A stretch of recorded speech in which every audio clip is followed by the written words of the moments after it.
ये critical question हर Indian investor ने face किया ही होगा कि हम इन्वेस्ट गोल्ड में करें या म्यूचुअल फंड्स में। भारत जैसे एक फास्ट डेवलपिंग कंट्री में इन्फ्लेशन एक सिग्निफिकेंट फैक्टर और रोल प्ले करता है।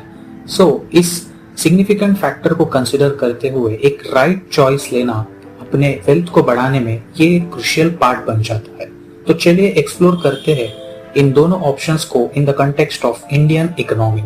Section 1, investment in gold. Gold में इन्वेस्ट करना ये एक स्पेशल प्लेस कंसिडर करा जाता है इंडियंस के हार्ट में।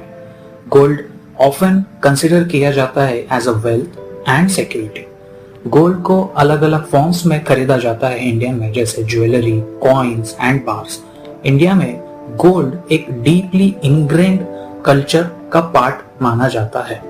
फॉर एग्जाम्पल, आपने ईयर 2000 में कुछ 10 ग्राम का सोना 5000 रुपए का इन्वेस्टमेंट करके परचेस किया था और सेम सोना आफ्टर 20 इयर्स इन 2020 50,000 का वैल्यूएशन रखता है और सेम सोना 2023 में 65,000 प्लस का वैल्यूएशन रखता है। इन्वेस्टमेंट इन गोल्ड एक इन्फ्लेशन को बीट करने का, टैकल करने का एक प्रॉपर लाइव एग्जाम्पल हम देख सकते हैं। सेक्शन 2 है हमारा investments in mutual fund. Investment in mutual funds एक अपॉर्चुनिटी देता है एक डाइवर्सिफाइड पोर्टफोलियो में इन्वेस्ट करने का।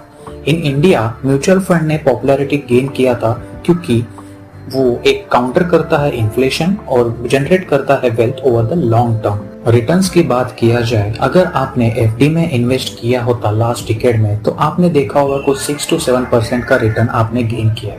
वहीं पे अगर आपने म्यूचुअल फंड में इन्वेस्ट किया, लेट्स सपोज आपने इंडेक्स फंड्स में इन्वेस्ट कर दिया, तो उसका लास्ट डिकेड या समझ लो लास्ट 5 इयर्स का ही रिटर्न 10 to 12% के बीच में देखा जा सकता है। अगर हम बेनिफिट्स की बात करें mutual fund and gold investments के, तो कुछ इस तरह है। गोल्ड में इन्वेस्ट करना एक सेफ इन्वेस्टमेंट माना जाता है इंडियन के कल्चरल सिग्निफिकेंस में।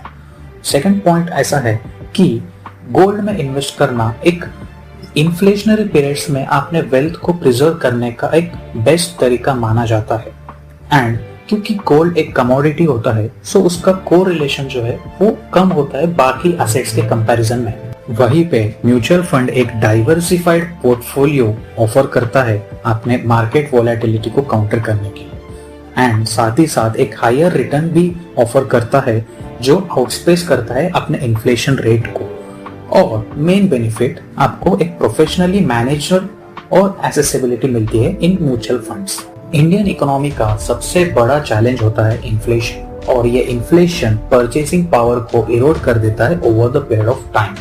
इसीलिए इन्वेस्टिंग इन एसेट्स जो आपके इन्फ्लेशन रेट को आउटस्पेस कर सके या एटलीस्ट प्रोटेक्ट कर सके आपके ग्रो वेल्थ को ड्यूरिंग द क्रूशियल टाइम, ऐसे इन्वेस्टमेंट ऑप्शंस ढूंढना एंड उसमें इन्वेस्ट करना एक क्रूशियल डिसीजन पार्ट बन जाता है हर एक इन्वेस्टर के life. Investment in gold and mutual funds, इन दोनों प्लेसेस के अपने अलग अलग फायदे हैं, स्पेशली जब आप इन्फ्लेशन के रेट के साथ डील करते हो। आपका चॉइस आपके financial goals, risk tolerance and time horizon के साथ अलाइन होने चाहिए।